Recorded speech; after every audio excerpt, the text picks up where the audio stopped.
Сонымен қош келдің. Қош көрдік. Аз кем өзің туралы айтып отырсың. Менің атым Жалғас Ертай. Интернетте жүргеніммен, жалпы интернетті өзімнің күнделікті жұмысым ретінде таңдап алып жүрген 3-4 жылдың көлемі болып, яғни осы уақыт ішінде талай жобаларды көрдік, талай жобаларды құлаттық, тәжірибе жинадық былайша айтқанда. Содан кейін қазір белгілі бір деңгейде осы саланы, қазақ тіліндегі осы саланы бизнеске айналдыру үшін сол мақсатта бір жұмыс істеп жатқан түрімді ойлаймын. Қайдан келдің? Негізі өзім туған жерім, өскен жерім Түркістан, ал қазір 4 жылдан бері Алматыда тұрмын. Жалпы мамандығың? Жалпы мамандығым журналист. Журналист. Жалпы осы дәл қазіргі таңда қазнеттің, қазақ интернетінің жай-күйі туралы бір ауыз әңгіме айтып отырсың. Енді бұл Қазақстандағы кез келген сала секілді қазақстандық интернет те екіге бөлінеді, ол міндетті түрде қазақ тілді және орыс тілді болып, және Қазақстандағы кез келген сала ретінде қазақ тілді интернет, орыс тілді интернетке қарағанда әлдеқайда баяу және әлдеқайда бәсеңірек, болмаса әлдеқайда пассивірек дамып келе жатыр. Себебі бұған себептер әртүрлі, бірақ негізгі себебі ол аудиторияның аздығы, немесе аудиторияның қазақ тілді болмаса орыс тілді болсын сайттарға келуге құлықсыздығын білдіреді. Бұның бір жағынан сайт жасаушылардың өздеріне айтуға болатын шығар, себебі контенттің сапасы, сайттың технологиялық орындалуы да белгілі деңгейде аудиторияның талабына сәйкес келе бермейді көп жағдайда. Аудиторияның талабы қандай? Аудиторияның талабы қазіргі уақытта бірінші кезекте ол әрине контент, яғни ол өзіне қажетті контентті іздегісі келеді, тапқысы келеді. Оқығысы келеді, көргісі келеді, естігісі келеді. естігісі келеді. Ал екінші кезекте ол сервистік сайттар, яғни егер сіз интернет арқылы сіз бірдеңені сатып алып, болмаса белгілі бір тауар алмасым жасағыңыз келсе, онда сіз осы сайттардың жұмыс істеп отырғандығының ашықтығына, оның қызметінің сапалылығына, қызметінің сенімділігіне көзіңіз жеткен болу керек. Ал бізде осы жағдайда қазақ тілінде болсын, орыс тілінде болсын өте кемшін қалып тұр. Мына біздің IT тірлік журналына берген бір мақалаңда қазнеттің 5 проблемасы деген. Сондағы атап көрсеткен бір проблема ол қазақ аудиториясының мәліметті қайдан болса да іздеуі мүмкін, бірақ тек қазақ сайттарының ішінен іздемейтінін айтып көрсеттің. Неліктен деп ойлайсың? Бұл аудиторияның психологиясына байланысты деп ойлаймын, менің жеке көзқарасым бұл әрине. Яғни қазақ тілді аудиторияның, жалпы қазақ тілді интернеттердің кемшілігі болмаса оның бір жетіспей тұрған тұсы не? Менің ойымша да, бұл аудиторияның, қазақ тілді аудиторияның қазақ өзінің ана тілінен бөлек бірнеше тілді білуінде. Яғни біз саналы түрде қазақ тілді сайттар, қазақ тілді ортада бәсекелес болып қана қоймай, ол орыс тілді сайттармен де бәсекелес болуына тура келеді. Яғни қазақ тілді контент жасаушы орыс тілдегі дәл сондай контенттен сапалырақ, сол деңгейде жасауына тура келеді. Яғни қазақ тілді аудитория мысалы кез келген ақпаратты 2-3 тілде алуына қабілеті жеткендіктен, ол қазақ тілінде алуға мүдделі болу үшін ол сайттардағы контенттің сапасы соншалықты болу. Ал дәл қазіргі жағдай көрсетіп отырғандай, қазақ тіліндегі ақпарат көбіне мектеп оқушыларына, яғни қазақ тіліндегі мектепті қазақ тілінде оқып жатқан оқушыларға ғана керек болып тұр да, олар сәйкесінше ол реферат іздейді, белгілі бір өзінің берілген тапсырмасы бойынша ақпарат іздейді, ол міндетпен іздейді. Қажетімен емес, міндетпен іздейді. Яғни ол сондай талап етілгендіктен ол соны іздеуге мәжбүр. Сәйкесінше көп қазақ тіліндегі сайттардың аудиториясы мектеп болмаса мектеп оқушылар болмаса жоғары оқу орындарының студенттері болып табылады. Ал одан жоғары деңгейге шығатын болсақ, олар өзінің кәсібіне байланысты ақпаратты, өзінің кәсіптік деңгейде өзін-өзі дамытқысы келген ақпараттың барлығын орыс, ағылшын, түрік, болмаса өзге де шет тілдерін іздеуге мәжбүр болады, себебі қазақ тіліндегі ақпараттар ондай талапқа сәйкес келе бермейді көбіне.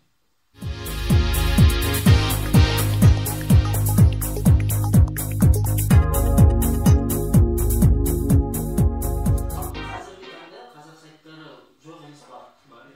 Бірді-екілі болсын, азды-көпті жайып жұмыс жасап жатыр.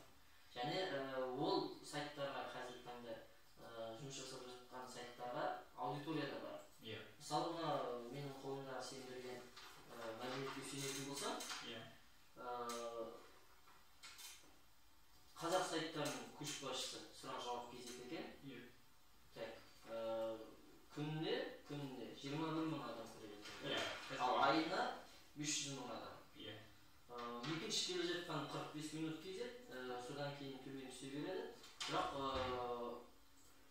оқушылар үшін контентті бірегей және сапалы түрде жасалатын киностан кезетін мен көре алмаймын өкінішке қарай. Неліктен? Бұл жерде киностан кезет проектісіндегі мынау тізімде бұл жерде яғни күніне 1,5-2 мыңнан асатын аудиториялары бар сайттардың тізімі. Яғни біз осы сайттар ең кемі 1500 адам. Ең кемі 1500 болу керек. Ал бұл тізімге киностан түспей қалған себебі ол жердегі кіретін аудитория саны қазір 500-800 арасында. Яғни бұл осы тізімдегі жоқ себебі жалғыз ғана себебі осы. Себебі киностан кезет сайтында бірнеше онда күнделікті аудитория жаңарып отырады, бірақ ол тематикалық сайт, яғни тақырыптық сайт. Ол тақырыпқа қызығатын аудиторияның саны өте аз болады, бұл заңды нәрсе. Яғни ал қазіргі кинотеатрларда қазақ тіліндегі премьералардың саны өте аз екенін ескеретін болсақ, онда ол аудитория тіптен азайып кеткенін білуге болады. Себебі кино туралы, себебі кино премьералар орыс тілінде болып тұр, кино туралы қазақ тілінде оқысы келетін адамдардың саны барынша аз. Ал егер ертең кезде кино премьералар қазақ тілінде көбірек жасалына бастаса, сәйкесінше ол киноға қызығатын және ол жаңалықты іздеп оқып отыратын адамдардың саны өсе беретін болады. Біз оған үміттенеміз әрине, бірақ қазіргі жағдай жоғарыда айтып өткендей күніне 800. Ал енді сен осы айтып отырғандай контент мәселесі бар, сосын аудитория мәселесі бар. Осындай мәселелердің арасынан қазақ сайттары ақшаны, қаржыны қайдан табады? Монетизация қалай жасалады? Монетизация дәл қазіргі қазақстандық реалиді ескеретін болсақ, ол 2-3 қана жол бар. Кез келген проекттің 2-3 қана жолы бар. Ол бірінші және онша сенімді емес, тек белгілі бір деңгейде қалыптаспаған аудиториясы бар сайттарға, яғни сұрақ жауап сияқты, мысалы, күніне 25-30 мыңнан кіретін сайттарға, олардың негізгі жолы баратын ол медиалық жарнама, яғни баннерлер орналастырулар, әртүрлі ірі компанияларға барып, сен осындай сайттың бар екенін түсіндіріп, осындай сайтта егер жарнама орналастырса, олар ешқандай ұтылмайтындығын көзін жеткізген соң барып, медиалық жарнаманы тартуға болады. Бұл Қазақстандағы бірегей қазір монетизацияның жолы. Бұдан кейінгі жолдар бар, әрине, олар мысалы алатын болсақ, спецпроекттер, арнайы жобалар арқылы жасауға, мысалы ірі компаниялар көбіне қазір қазақ тіліндегі жобаларда әлеуметтік көмек ретінде қолдап отырады. Мысалы Билайн компаниясы, болмаса Кесел компаниясы, болмаса Samsung компаниясының өзін алып. Яғни қазіргі интернетке ақша бөліп отырған осы ірі компаниялар, осыларға барып, мен осындай жоба жасағым келеді деп айтсаңыз, олар сіздермен көмектесуге әзір. Яғни болмаса менің мынандай жобам бар, бірге жұмыс істейік деп айтса, онда қай уақытта немесе қандай жағдайда көмектесуге әзір олар? Олар егер жоба әлеуметтік екеніне көзін жеткізсе, жоба белгілі бір деңгейде олардың тауарларына жарнамалауға ықпал тигізе алатынын білетін болса, мысалы, сіз барасыз да Кеселге мен ұялы телефондар туралы қазақ тіліндегі блог жүргіземін. Және мені қолдап отырыңыздар. Маған баннерлер жарнама орналастырыңыздар. Аз бағада, бірақ арзан бағада, бірақ орналастырыңыздар. Мені өздеріңіздің шараларыңызға шақырып отырыңыздар. Менің аудиториям сіздердің тарифтеріңізге өте қызығып отыр. Сіздердің ұсынып отырған мынандай мүмкіндіктеріңізді менің аудиториям қызық, біз бірге жұмыс істейік деген сияқты өздеріңіздің ұсыныстарыңызды айтсаңыздар. Менің аудиториям жалпы аудитория туралы әңгіме көп болады деп тұр. Енді менің түсінігімде сайтқа жалпы интернет жобаға монетизация жасау кезеңінде ол 3 фактордан құралады. Ол мысалы жарнама беруші, жарнама сатушы және аудитория. Енді жарнама беруші ірі компаниялар, жарнама сатушы сіздер немесе кез келген бір интернет жоба. Ал жалпы біз қазіргі таңда Қазнеттің аудиториясының портреті бар ма? Қазнеттің аудиториясының ортақ портреті бар. Ол көбіне 50%-дан көбі, мысалы 55-60%-ға жуығы ол ерлер, 45-40%-дан жуығы ол әйелдер. Дегенмен 50-50 болып тұр. 50-50 жобамен. Сосын оның негізгі бөлігі Алматыда, Алматы қаласында орналасқан. 50%-ға жуығы Алматы қаласынан шығады. Кез келген қазақ тіліндегі ресурсты алып қарасаңыз, барлығы сондай, 50%-ға жуығы Алматы қаласынан шығады. Алматы облысы болмаса Алматы қаласы территориясынан. Екінші бөлігі ол міндетті түрде қазір соңғы тенденция ол Шымкент қаласы, яғни Шымкент қаласы болса Шымкент облысы, осы қазір екінші тіпті жақын болашақта ол бірінші орынға шығып кетуі мүмкін. Себебі Шымкент халқының аудиториясы негізгі бөлігі негізінен қазақ тілінде, және олар бүкіл республикалық статистика бойынша интернеттену Шымкент облысында ең төменгі деңгейде. Егер мен қателеспесем 14-15% ғана. Осы сан соңғы уақытта өсіп келе жатыр. Бұның өсе беруімен Шымкент облысындағы Маңғыстау облысындағы аудиторияны қазақ тілді ақпаратқа іздей бастайтындығына сенімім мол. Яғни олар болашақта бірінші орынға шығып кетеді. Атырау, Маңғыстау бағытында. Атырау, Астана, Теміртау, одан кейінгі орындарда. Яғни осылар кейін жастық ерекшелігіне қарайтын болсақ, олар 18 бен 35 жас аралығындағы аудитория, бүкіл аудитория 80%-ын құрайды. 18-25. 18-35 жас аралығында 80%. Бүгінгі қазір қолданушы. Саны, жалпы жобамен. Мысалы, қазақы контент қолданады. Мысалы, біздің жаңағы тізімдегі кездесетін 15-ге жуық сайт бар. Сол 15-ге жуық сайттың жалпы бір күндік аудиториясы ол 100 мыңға жуық уникалы қолданушы. Ал бір айлық аудиториясы ол 2,7 миллионға жуық уникалы қолданушы. Яғни 3 миллионға жуық уникалы қолданушы. Бұл дегеніңіз бүкіл қазақ сайттарына қазіргі күнде бір айда 3 миллионға жуық адам кіреді деген сөз. Ол аудитория бір күнде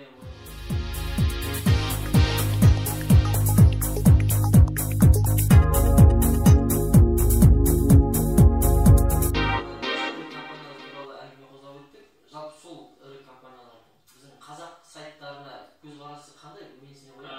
Көзқарасы ешқандай. Себебі біздің соңғы 2-3 айда жасап жатқан жұмысымыздың барлығы осыған келіп тіреліп қалады. Себебі кез келген ірі компанияға барып қазақ тілді сайттар бар екендігін, ондағы аудиторияның саны осынша екендігін Google Analytics сияқты инструменттермен арнайы диаграммалармен көрсетіп түсіндіре бастасаң, оларда түсініспеушілік белгілі бір деңгейде таңғалыс байқалады. Себебі олардың ешқайсысы біздің білуімізше қазақ тілді сайттарда отырмайды, кірмейді, және сәйкесінше ондай аудиторияның бар екенін білмейді, бейхабар. Осыдан кейін барып біз осындай ірі интернетке жарнама беріп отырған ірі компаниялардың өкілдерімен барып кездесіп, оларды ағартумен айналысып жатырмыз. Саналарына төңкеріс жасаумен айналысып жатырмыз. Себебі соңғы уақытта тенденция байқалып тұрғандағыдай, және нарықта бұл көзқарас енді осы біздің пайда болуымызбен деп айтсақ енді кішкене мақтаншылық болып кететін шығар, бірақ бізге дейін де осындай көзқарас болды. Яғни болашақта тек қана қазақ тілді аудитория өсетін болады. Себебі бұл орыс тілдегі аудитория өзінің шарықтау шегіне жетті. Себебі қалалардағы интернеттену максимумға жетті. Толығымен интернеттен демесек, максимумға жетті, 80%-ға жуық интернеттен үлгерді. Ал ендігі интернеттеніп жатқан жерлер, ол Қазақтелеком деректері бойынша ол провинциялар, және провинциялардағы интернеттену деңгейі қазір өте нашар. Яғни пайыздық деңгейде олар 15-20 ғана пайызға дейін көтерілген. Осы сан көбейген сайын қазақ тілді аудитория саны арта береді. Бұны жарнама берушілер де, жарнама агенттіктері де барлығы түсініп отыр. Сәйкесінше қазақ тілді сайттарға, қазақ тілді интернет нарыққа деген қызығушылық асып келе жатыр. Енді сен өзің айтып отырсың, біз осы жарнама берушілерді санасына төңкеріс жасаумен алып жатырмыз. Олар түсініп отыр, олар қазақ аудиториясының өсіп келе жатқанын көріп отыр. Енді келесі әрекет қазақ сайттарына қалай? Соңғы әрекетті не істеу керек енді олар? Аудитория дегенде әуелде аудитория мәселесін айттың. Контент мәселесін айттың. Бұл жерде енді сайт жасаушылардың өзіне барып тіреледі. Яғни мәселе сіз сайт жасаған уақытта алдыңызға мақсат қоюыңыз керек. Яғни мен осынша аудитория жинаған уақытта мен ол аудиторияның санын, сапасын, демографиясын, жасын және қай аймақтарда тұратындығын статистикасын жасап, оны арнайы презентация ретінде ұйымдастырып, жарнама агенттіктеріне бару керек. Яғни бізге келу керек. Сосын біз жарнама берушілермен тікелей жұмыс істей бастаймыз. Яғни бұл жерде сайт иелерінің өздеріне тікелей бұл жерде бір ағартушылық жұмысын жүргізу керек сияқты. Себебі қазақ тіліндегі сайт жасаушылардың көбіне басында энтузиазммен бастайды да, түпкілікті өзінің мақсатын ұмытып кетеді. Себебі белгілі бір деңгейде аудитория жинамаған соң ол аудитория не істейтінін білмей отырады да. Осы жағынан қарайтын болсақ, қандай сайттар бар бізде ондай сайттар? Бізде қазір көп, яғни сұрақ-жауаптан бастап айтуға болады. Сұрақ-жауап деген сайт бар, 45 минут KZ деген сайт бар, білімдер KZ деген сайт бар, білімге қатысты 3-4 сайт бар, ұстаз KZ, білім IT хост KZ деген. дегенче ол жаңалықты сайт, Абай kz, Ут kz, Бақ kz, КСТРК kz. Одан кейінгі деңгейде әлгі ойын-сауықтық сайттар кетеді, ол Массагет kz, соған ұқсас мысалы қалайсың kz. Одан кейін тақырыптық сайттар кетеді, Киностан kz, Айжарагөз kz, Аламан kz, IT-тірлік kz. Одан кейін осы тектес, яғни тақырып-тақырыпқа бөліп, сіз өзіңіздің қолданушының, жаңа жоғарыда айтып өткеніңіздей, қолданушының портретін жасау керек. Сол портретті кейін жарнама агенттіктері пайдаланып, сол сайттарға жарнама. Енді сен жаңағы өзіңнің тізімінде күніне 1000 адам кіретін сайттан бастап жиналасың. Ал жаңа Киностан сияқты, біздің IT-тірлік сияқты сайттар, салалық сайттар ғой. Күніне 600-700 адам кіреді. Сонда біз тағы сырт қалып қойып отырмыз ғой. Қайтпек керек. Сырт қалып қойып емес. Бұл жерде яғни мен жоғарыда айтып өткендей, егер аудитория саны аз, себебі тематикалық сайт болатын болса, тақырыптық сайт болатын болса, онда ол аудиторияны бір күндік аудиторияны емес, бір айлық аудиторияны сату керек. Яғни менің ойымша көзқарасым сондай да. Мысалы, бір күніне 800 адам кіретін болса, оған бір айда 20 мың адам кіреді деген сөз да. Егер есептесек. Мен жарнама берушілер дұрыс қараймын. Яғни сіз бір айлық аудиторияны тақырыптық сайт болған кейін, сол тақырыпқа мысалы IT-тірлікке Microsoft, болмаса оператор, интернет провайдерлер, осылардың қызығушылығын туындап болады. Себебі ол аз аудитория болғанда, ол өте сапалы және мақсатты аудиторияда сол интернет туралы білгісі келіп сонда барады. Яғни жаңағы шетінде тұрған мысалы интернет провайдерлердің жарнамасы оның көзін 40%, 50% қыздыруы және сол баннерге басуының мүмкіндігі артады. Сәйкесінше тақырыптық сайттар өте қызық. Бірақ олардың аудиториясы кішкене жоғарылау керек, және сапасы бойынша арту керек. Жақсы жауап бердім. Дегенмен менің ойымша біздің жарнама берушілер баннерден басқа қандай уақытта жұмыс жасайды? Қазіргі таңда жарнама неше түрі бар? Бірнеше түрі бар. Бар болғанмен олар жұмыс жасауға дайын тұрған қазақ сайттарының ішінде баннерден басқа қандай бір жобада олар тізе қосып жұмыс жасай алады? Баннерден басқа контекст жарнамасында, яғни әлеуметтік желілерде, Facebook, ВКонтакте сияқты, сосын іздеу жүйелерінде, Google, Ибрагим. Жоқ, ол сыртқы емес. Мысалы айталық Киностанды, немесе IT-тірлік. Киностан мен кинотеатрлар жарнама беретін болса, баннерден басқа қандай жарнама? Бұл жерде өзара серіктестік мәселесі ғой, яғни бірігіп конкурс ұйымдастыруына болады. Болмаса бірігіп арнайы жобалар істеуге болады. Мысалы Киностанмен белгілі бір кинооператор бірігіп қазақ киносының тарихына арналған жоба жасауына болады. Шәкен Аймановтан бастап қазіргі кинолардың, олардың жасалған уақыты, қатысқан адамдар, олардың өмірбаяндары арнайы жоба. Яғни бұл өте узконаправленный деп айтады ғой, өте мақсатты жоба болады. Сәйкесінше ондай мақсатты жобаға кинотеатрлар, болмаса Қазақфильм киностудиясы, болмаса осы тектес кино прокат саласында жүрген компаниялар өте қызық болады. Енді жалпы осы кеңістікті айтып өттің, жарнама берушілердің саласына төңкеріс жасамай азып жатқанын айттың. Және осы бағытта Қазақ медиа атты агенттік құрған екенсіздер, төбеңізде жазып тұр. Не істеп жатырсыздар? Қашан құрылды? Енді мамандары айтып жатса да, негізгі мақсатын айтып өтсең, жалпы бағытын айтып өтсең, жоспарын айтып өтсең. Бізде жоспар көп, шынымен. Қазақ медиа интернет агенттігі осыдан 2 ай бұрын ғана ресми тіркелді. Бірақ оған деген дайындық осыдан жарты жыл бұрын басталып кетті. Осы жылдың басында, яғни негізгі мақсат, біздің негізгі біріккен мақсатымыз осы компания құруға шешім қабылдаған мақсатымыз, жоғарыда айтқандай, қазақ тілді сайттардың аудиториясы асып келе жатыр, оның сапасы көбейіп келе жатыр, оның портреті бар. Енді неге осыларға монетизация жасамасқа? Монетизация жасау үшін бірінші кезекте жарнама агенттігі, болмаса интернет жарнамамен айналысатын агенттік керек болды. Себебі кез келген ірі компания ол тікелей сайттармен ешқашан жұмыс жасамайды. Олар әрқашан жарнама агенттігі арқылы жұмыс жасайды. Сәйкесінше біздің негізгі фишкамыз қазіргі нарықта жүрген мыңдаған, жүздеген жарнама агенттіктерінің өзге айырмашылығымыз, біз тек қазақ тілді сайттармен жұмыс жасаймыз және қазақ тілді жобаларды ғана іске асырамыз. Сәйкесінше біздің мақсатымыз қазіргі таңда қазақ тілді аудиторияның санын анықтап қойдық.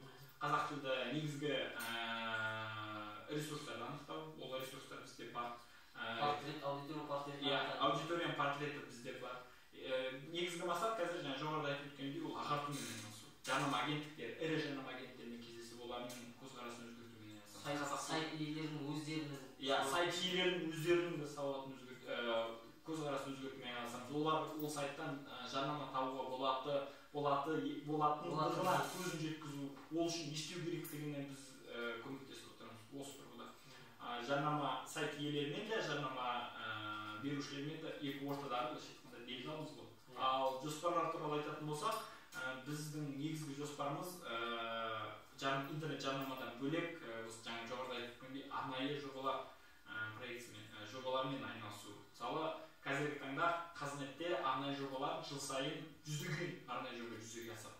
Оған ең ірі компаниялар Procter & Gamble'дан бастап, Pepsi, Cola, оператор, ұялы байланыс операторлары, болмаса интернет провайдер, осылардың барлығы Қазақстандағы жасап жатқан интернет жобаларға, арнайы жобаларға миллиондаған ақша бөледі. Бірақ осы уақытқа дейін жасалып жатқан ешқайсысы болмаса өте аз пайызы қазақ тілінде, болмаса қазақ орыс тілінде жасалды.